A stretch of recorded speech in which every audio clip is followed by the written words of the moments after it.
नमस्कार दोस्तों, स्वागत है आप सभी का किसान बुलेटिन में और मैं हूं आपके साथ पारुल यादव। चलिए नजर डालते हैं किसान बुलेटिन में आज की बड़ी हेडलाइंस पर।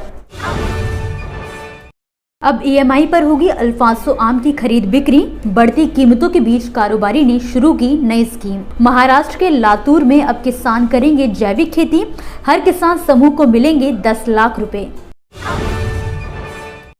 किसानों के लिए खुल रहे हैं सफलता के बेशुमार रास्ते, जन जन तक पहुंच रहा है कोराजन।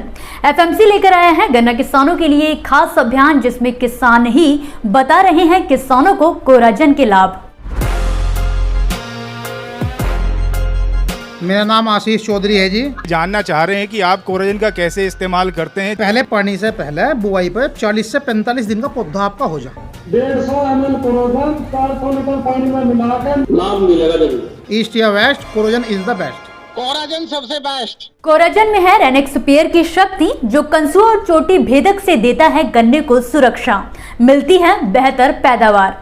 तभी तो माने हैं जन जन, सफलता की कुंजी है कोराजन।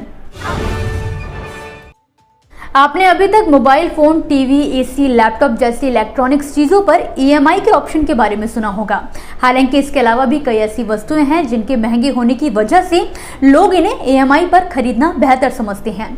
लेकिन शायद ही किसी ने कभी अंदाजा लगाया होगा कि आम जैसे फल पर भी व्यापारी लोगों को ईएमआई का ऑप्शन उपलब्ध कराएंगे।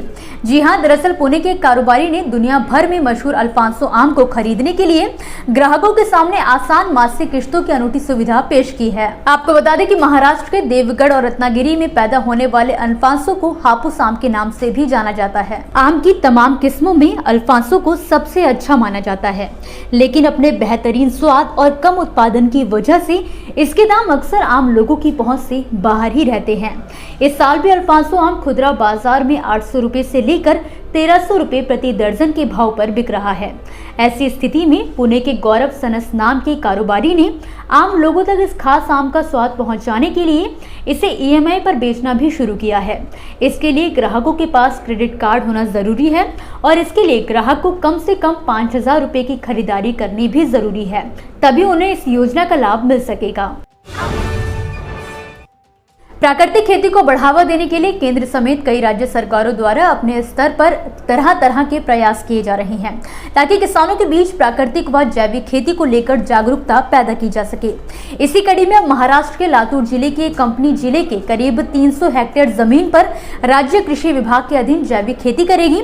इस बात की जानकारी देते हुए एक अधिकारी ने बताया कि सरकार की इस योजना के तहत खेती करने वाले किसानों के कुल 15 समूह बनाए जाएंगे। हर समूह में नालेगांव समेत 8 गाँवों के 20 किसान शामिल होंगे, जिनमें से हर समूह को अगले 3 सालों में चाकुल तहसील में जैविक खेती करने के लिए 10-10 लाख रुपए दिए जाएंगे। अधिकारी ने बताया कि नालेगांव स्थित कंपनी कृषि प्रौद्योगिकी प्रबंधन प्रणाली के तहत जिले में 300 हेक्टेयर भूमि में जैविक खेती के लिए समन्वय करेगी, जिसके चलते हर किसान समूह को दी जाने वाली 10 लाख रुपए की राशि में भागीदारी गारंटी प्रणाली यानी कि पीजीएस सर्टिफिकेशन भी शामिल होगा। कंपनी द्वारा इन समूहों को मृदा परीक्षण, हरी खाद, खाद डिपो स्थापित करने और प्राकृतिक उर्वरक खरीदने में भी मदद की जाएगी। कृषि प्रौद्योगिकी व्यवस्था प्रबंधन प्रणाली के परियोजना निदेशक दत्तात्रेय गवासने ने बताया कि इस योजना का उद्देश्य उपभोक्ताओं को रसायन मुक्त उत्पाद उपलब्ध करवाना है। दोस्तों, ये थी वो खबरें जिन्हें हमने आप तक विस्तार से पहुंचाया, लेकिन अब हम बात करेंगे कुछ ऐसी खबरों की जिनके बारे में भी आपके पास जानकारी होना जरूरी है। तो चलिए फटाफट से एक नजर डालते हैं खेती किसानी और कृषि क्षेत्र से जुड़ी आज की छोटी बड़ी अपडेट्स पर। उत्तर प्रदेश के किसानों के लिए खुशखबरी है। बनारस के विश्व प्रसिद्ध बनारसी पान और लंगड़ा आम के बाद अब हाथरस में उगाई जाने वाली हींग को भी जीआई टैग मिल गया है। व्यापारियों के अनुसार हाथरस 100 साल से भी ज्यादा समय से हींग के व्यापार का केंद्र रहा है। यहाँ हींग प्रोसेसिंग यूनिटों के करीब 1500 लोग काम करते हैं। ऐसे में जीआई टैग मिलने से इनकी आमदनी में बढ़ोतरी होने की संभावना है।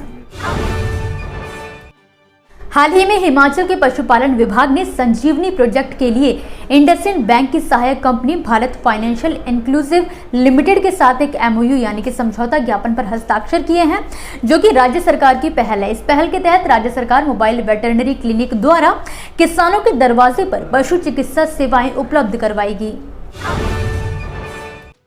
हरियाणा के रेवाड़ी जिले में साजिश के तहत किसी एक किसान की कटाई कर खेतों में रखी गई 2 एकड़ की गेहूं की फसल में आग लगा दी गई है। आगजनी में फसल पूरी तरह से जल गई। सूचना के बाद दमकल की गाड़ी ने मौके पर पहुंचकर आग को बुझाया। फिलहाल किसान ने सदर पुलिस को शिकायत दी है। पुलिस पूरे मामले की जांच में जुटी हुई है। चमोली जनपद में जड़ी बूटी की खेती कर रहे 48 काश्तकारों को केंद्रीय आयुष मंत्रालय ने पंजीकृत कर लिया है। अब ये किसान देश के किसी भी कोने में जड़ी बूटियां बेच सकेंगे। आपको बता दें कि चमोली के उच्च हिमालय क्षेत्रों के गांवों के काश्तकार बड़े पैमाने पर कुटकी व अन्य जड़ी बूटियों की खेती कर रहे हैं, जो कि हर साल इन जड़ी बूटियों से करोड़ों रुपए का कारोबार करते हैं। भारतीय कृषि अनुसंधान परिषद के केंद्रीय उपोषण बागवानी अनुसंधान संस्थान लखनऊ ने हाल ही में किसानों को आगाह करते हुए आम के बाग में लाल धारीदार फल बेधक यानी कि रेड बैंडेड कैटरपिलर के कीट के प्रकोप की सूचना दी है। साथ ही किसानों को इससे सतर्क रहने और जरूरी उपचार करने की सलाह जारी की है। इसी के साथ आज के किसान बुलेटिन की बड़ी खबरों में फिलहाल के लिए बस इतना ही। आप मुझे दीजिए इजाजत और देखते रहिए ग्रीन टीवी। नमस्कार। देखिए ग्रीन टीवी यूट्यूब पर भी, बस सब्सक्राइब करें और बेल आइकन दबाएं।